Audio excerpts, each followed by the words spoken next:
Coach. Thanks, Tony.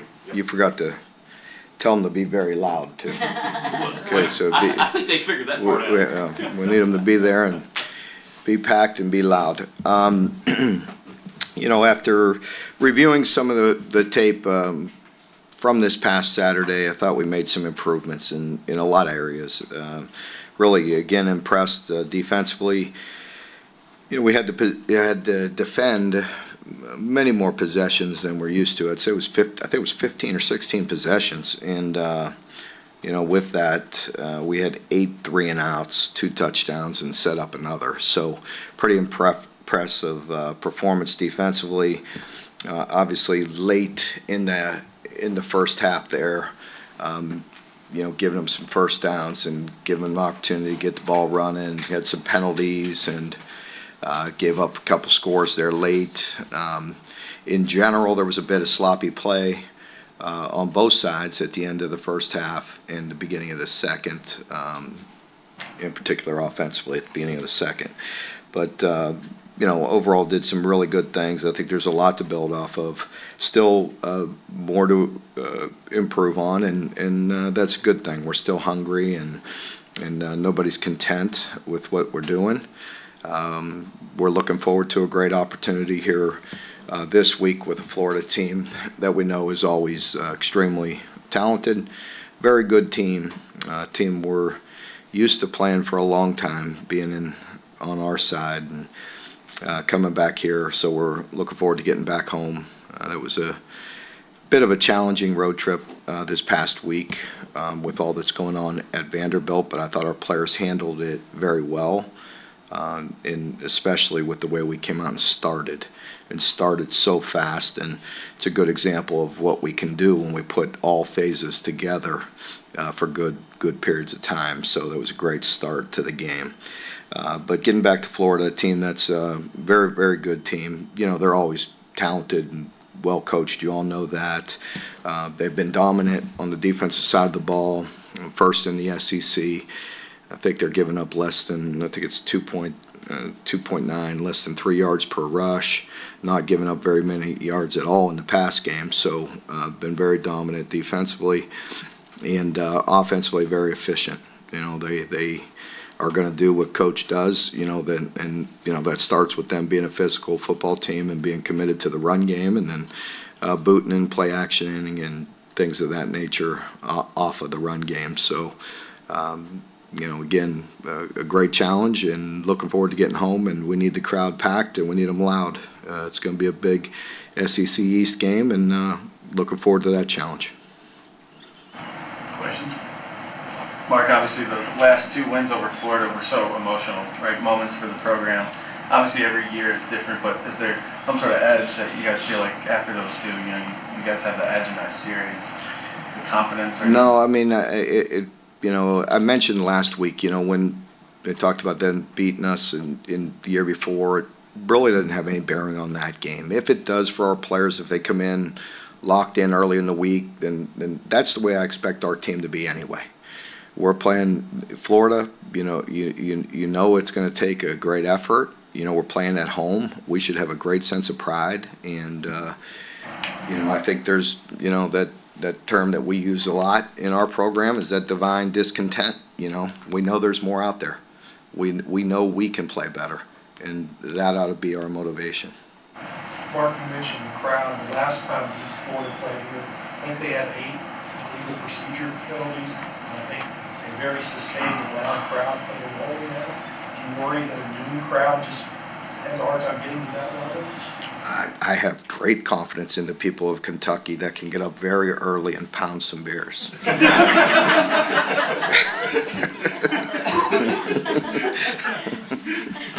Why would you disrespect this great state and the great people of it? You all hosted Graham Mertz for a visit when he was in the portal, and you were looking for a quarterback. What did you like about him, and what did you see from him? Graham's been first of all, he's been very good with the football. I think they have very few turnovers in general. I want to say he only maybe has 1, and he's been very efficient, very smart, getting rid of the football and taking care of the ball and running their offense, and he's been very efficient. So he's played very well. Mark, after looking at the tape, how did you think Eli and Jagger going back to center guard, how did that look? Really, Eli was really pretty stable. You know, we didn't have any snap issues, which was nice. He had, you know, we had one MA. I mean, with Eli, had one missed assignment, and Jagger needs to get some reps and get his feet on the ground. We still need to play better inside. We need to play better at guard. You know, and I thought Marcus Cox played a very good game. Not perfect, but he played a good game. We're playing better at right. We got to get playing better inside. What about Dylan Gray? How's he? He's done okay. Both he and Jagger had his moments. Again, they've done some good things.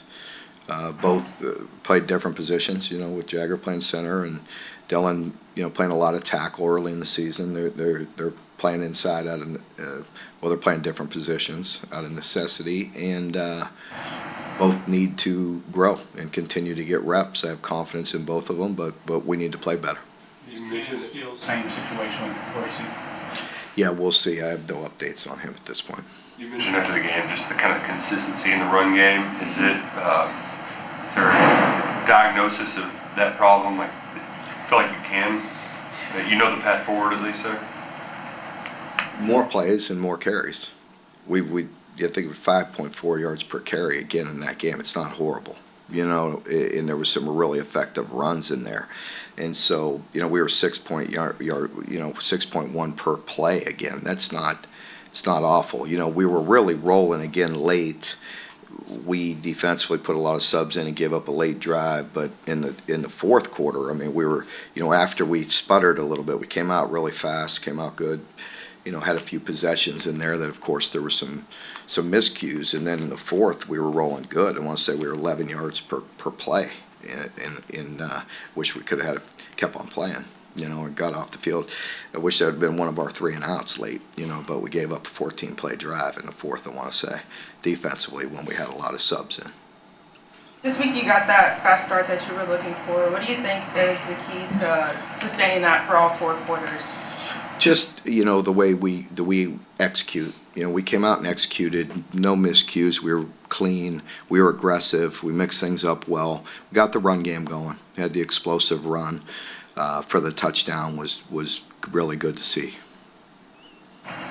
Mark, what was it like at halftime when you give up 10 right before that break in the locker room? How was the mood with the coaches and the players? How did the team feel about that? Well, I think, you know, the team obviously was a little upset by that, but you know, as Coach White gathered the defense and told them just to, you know, get back and play ball and be confident, you know, and we can't just have the juice and the energy when things are going good. When things go bad, we got to refocus and you know, execute the defense. I think there was penalties in both of those drives, defensive penalties, if I'm not mistaken. That never helps, and so we got back to just focusing on us and executing. Mark, I think the stats show Oxley got 6 tackles. How do you grade that? Yeah, he did well. I think, you know, Ox felt, you know, going into the game, he had the tough penalty on him a year ago. You know that you know, I think he felt, you know, some responsibility. None of us even brought it up, but he brought it up to me. You know, and you know, even that play, like I told him, I mean, it was not malicious. You know what I mean? It was a penalty because the helmet popped off. I mean, it should be called, but it was very quick. You got it out of there. Helmet just came off. Unlucky, you know. But I think he felt, you know, like he didn't want to let down his teammates. He wanted to play well, and he did. Ronald Gaines is in on the depth chart. Do you have anything on that? Yeah, Ronald will be out. Looks like for the year. You know, so crazy, non-contact, pre-practice injury. So very flukish. The nice thing is we have a lot of depth there. We brought in Walker, who has been doing the short snaps. Did a good job with the long snaps. He's very, very good. And then we have Clay back as well to back him up. Mark, you said after the game that maybe more aggressive wasn't the correct way to describe the defense, getting more turnovers, but maybe there was a philosophical tweak there. Can you elaborate a little bit on what you meant by that? Well, I just think that, number one, we have some guys with some experience up front in particular, coming back that are being disruptive and putting pressure. That always starts there, when you're putting pressure on the quarterback and mixing things up. I mean, that helps. So you're seeing Maxwell, with the 2 great plays that he had. And it was also nice to see him. He had a penalty or 2, but he responded. He came back and made big plays. That's what you have to do at that position. It's a tough position to play. You got to have a short memory. I also think he has a lot of confidence and a lot of juice and excitement, and is always ready to play. And he came back and made some really big plays for us. But I think, it's nice. I mean, that we have 8 takeaways on the year, which is, I want to say it's tied for first in the league, so that's been good to see. We've been able to get some takeaways, and we've got to continue to do that. And I like the fact that we had 8 3-and-outs, so that's hard to do. And, so they've been making plays. Florida, they seem to be pretty good at creating explosives on the ground. What kind of challenge is that for you guys, and how are they creating those? Well, running back it seems to always be a strength at Florida, right? They always have some good backs, but they have 2 very talented running backs. I think it shows that they're committed to running the ball. They know a lot of their big and their explosives come off the run game and the play action off of it. And so I think Coach Napier does a really nice job of being committed to that and staying with the run, and making you defend it. And with some very talented backs, then they're physical up front, and so I think that's one of the main reasons why they're effective in the run games, because they're committed to it. You also haven't faced, it's been a lot of kind of pass-happy teams, so do you have to make that sort of a point of emphasis to be strong in the run fits? They were very similar last year. I think Coach Napier does what he does, and he does it well. I think he has a very, very good system, and he's pretty committed to that system. Mark, Pro Football Focus put a thing yesterday saying that Andrew and Maxwell are 2 playing the best of any corners in the SEC so far this season by their grades. I know that's kind of an outsider perspective, but how? Who said that? Pro Football Focus. Yep. And I just want to know from an insider perspective how. Yeah, I mean, I love our guys and I love the way they're playing or whatever, but I'm not sure that's a great thing for people to read that PFF all the time. You know what I mean? Well, that's why I asked for your perspective. Yeah, I'm just no. I'm not knocking them. I think there's a lot of really good information that comes out of that as far as getting seeing reps and seeing guys and everything. But yeah, it's again, I'm not demeaning our players. I like the way Andrew's playing, and I like the way Maxwell's playing. I really do. I think they're playing really good football. They've been very unselfish. They're playing really good on special teams, and and doing everything we ask them to do. So I love the way they're playing and the way they're growing. But yeah, that's for the media. Well, obviously defensive, SEC Defensive Player of the Week, and he said after the game that Who? Maxwell, Uh-huh. that he talked about all the film study he had put in and things like that. Did you talk about his level of maturity for just a sophomore? Yeah, I think he's just getting better. I mentioned it last week in here. I mentioned it the week before. I think I mentioned it each and every week y'all have asked, and it's true. I mean, you see the growth and maturity from him. And again, I like his energy. I think he comes to work every day. He has a great focus about him. He's excited to come to work, and you're starting to see some of that pay off. And we often talk about that, and not every player buys into it, but if you're constantly putting in the work and planting those seeds, and eventually you're gonna reap that harvest. Eventually you're gonna get something out of it, and if you just keep on grinding and working and growing, and I think he's a great example of that, because he's been working for several years. The 2 pick sixes, obviously, but his pass breakups, it seems like he's got a knack for finding the ball, and that PI. It could have gone either way. Is he kind of just Could have gone either way.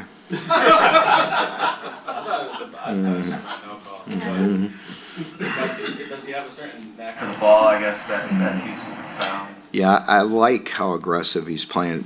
He was playing through the football. He was finishing the play, and that's what you should be allowed to do in this league. I watch people play. I watch other games. I watch elite defenders defend. And they're aggressive and they're strong and they play through the football. It's exactly what we teach them to do. Mark, I better stop now. Mark, what was your evaluation of J.J. Weaver's play? Yeah, I think JJ's did a good job. He's played a lot of snaps, gave us a lot of energy, played hard, and again, if he keeps on just putting his nose down and playing hard, good things are going to happen. Stats are going to happen. Big plays are going to happen. But disruptive. Our D line was disruptive. Mark, how'd you feel Jordan Robinson did on Saturday? Okay, needs some more reps. He's a little rusty. Needs to continue to get some reps and get some playing out there. Do you have any inclination if Caddis will be available Saturday? I do not. I feel I'm hopeful. Mark, with Devin, it looked like it was his best game from a deep ball perspective, hitting on some of those throws. How do you just gain consistency there? Is there still some missed throws and, just... Yeah, I think just continuing to work. I thought last week as a group, our offense, really worked hard, with the receivers and with him and getting on the same page and getting the timing down and really trying to be more precise and consistent. And at times that showed up this past week, and we're going to get better. We're going to continue to work and grow in that area. How big has this pocket presence been, just for helping the offensive line kind of navigate through some of those? I think it's always important. It's important with every quarterback. I mean, I